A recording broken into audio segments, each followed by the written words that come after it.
Hello ladies and gentlemen, two things to cover tonight. Later on we're going to talk about an interesting Easter egg that's popped up on the Jurassic World Evolution website. But for now, a quick discussion of something I, and by the looks of it most people, have missed out on an evolution screenshot. This was pointed out to me by a lovely subscriber via my Twitter, but it seems that in the background of the Parasaurolophus screenshot published by Frontier, there is a skull. Not just any skull, but the skull of a Spinosaurid. We already know Spinosaurus is going to reappear in Jurassic World Evolution, and if we're honest, that was a given from the start. People really shouldn't have been worried about it. But what this actually gives us a look at is, for the first time, decorations of some form. Obviously, we've all seen the gameplay footage by now, and there was nothing like this in there. No lampposts, no signs, no displays or benches of fountains, or indeed no skulls of controversial dinosaurs from the franchise's past. The development build we played was pretty basic in terms of creative control, and for my part I assumed that was the direction the game was going to take. After all, Frontier have said that they want to make this a management game and not really a creative smorgasbord, twice in 2 days I've said that, in the vein of Planet Coaster. Yet here we are, with a Spinosaurus skull perched onto a rock of some form and placed beside the visitor pathways. I've gone back and checked my own gameplay footage and there's no hint of anything like this in the game. Hell, even the Jurassic World flag nearby doesn't appear in my own version. So is this a part of a game that simply wasn't included in the dev builds? Will we be able to customise our parks with detailed little objects like these, bringing some creative control that I think most people would agree is needed pretty badly? That lack of decorations has seemed pretty odd until now. Games from Zoo Tycoon to JPOG to Jurassic Park 3 Park Builder, so old, have had the opportunity to put down little decorations that would make your park stand out from others, to entertain your guests and just give your park some variety amongst the swathes of green and blue. I don't see what else this could possibly be, I really don't. Why else would that skull be there? For me, I'm taking this as confirmation we'll have more creative control than we've assumed until now, which also offers up some exciting options down the line for prospective DLC. We've seen design packs for Planet Coaster, but we could have the same rough mini packs for Jurassic World Evolution filled with dinosaur statues or displays of amber or dig pits like in the films, or anything really. Anything that gives our parks the ability to be individual to us. Let me know what you guys think about that Spinosaurus skull down below, but stick around because it's Easter egg time. It's a little late, we're past Easter, but still, it's Easter egg time.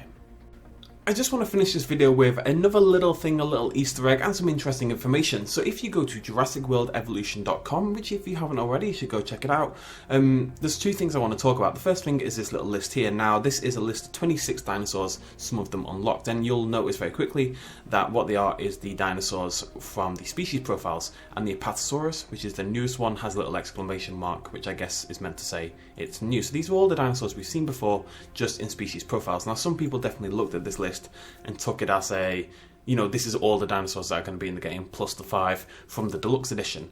I very much don't think that's the case.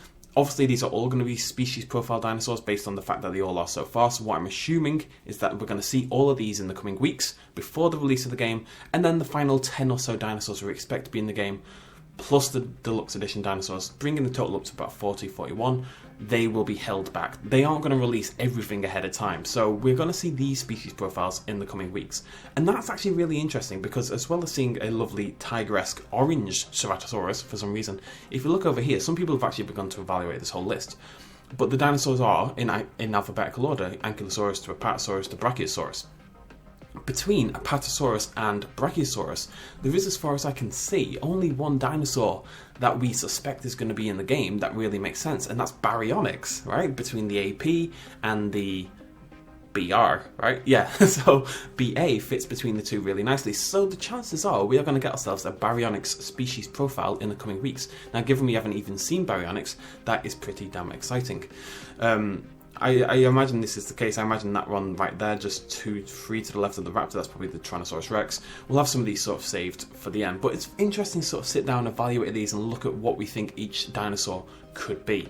Anyways, that is not the main reason we're here. So, if you go to this website and you just sit on this page and you enter the Konami code, which of course is a long-standing gaming Easter egg from years and years and years back, something pops up. So we're going to put in the Konami code right now, and what you want to do that is press up, up, down, down.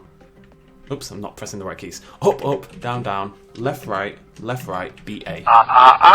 You didn't say the magic word. I'm going to say that, so it's up, up, down, down, left, right.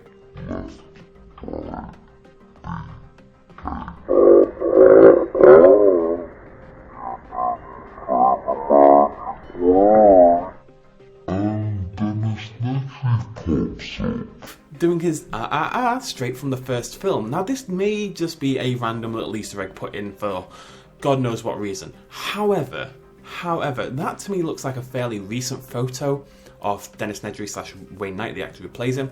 It doesn't look like the classic Dennis Nedry thing from the first film. It's clearly been updated. For those curious, his t-shirt says King, by the way. Not really sure why.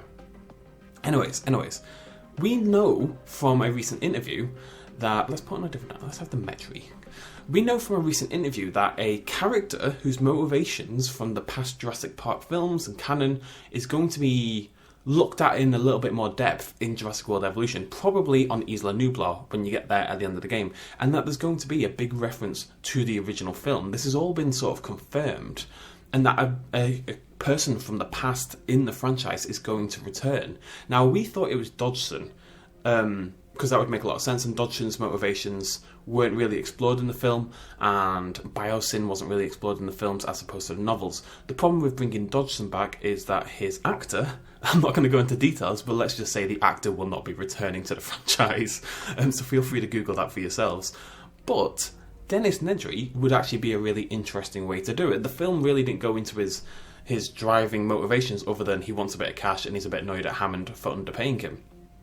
I'd be very interested to learn if that... It just seems like a weird little thing to have, you know? Most people are never going to see this. Well, hopefully they will now that I've pointed it out. I want to thank the Jurassic World Evolution subreddit as well for telling me about this. I obviously never would have found it all on my own. It's just interesting. We know a character's coming back, and then you have a Dennis Nedry Easter egg on the website. It could be a coincidence, but it does seem like a hell of a coincidence. Let me know what you think in the comments down below. I'll see you lovely folks in the next episode. Thank you so much for joining me. Do not forget to hit that like button. It really helps me out, guys. I'm not joking. It seems stupid, but it does make a big deal. And don't forget to subscribe for lots more Jurassic World Evolution content. Just like an obsessively stupid amount of Jurassic World Evolution content. Cheers, much love, as always. Bye-bye. Quick little shout out at the end. This video and all the others would not be possible without the support of you guys at home, and also all my Patreon supporters who are listed up on the page right now for April 2018. Thank you guys for all the help, and if you want to join in and help me out a little bit, you can do so at patreon.com/bestinslot. Thanks for joining me.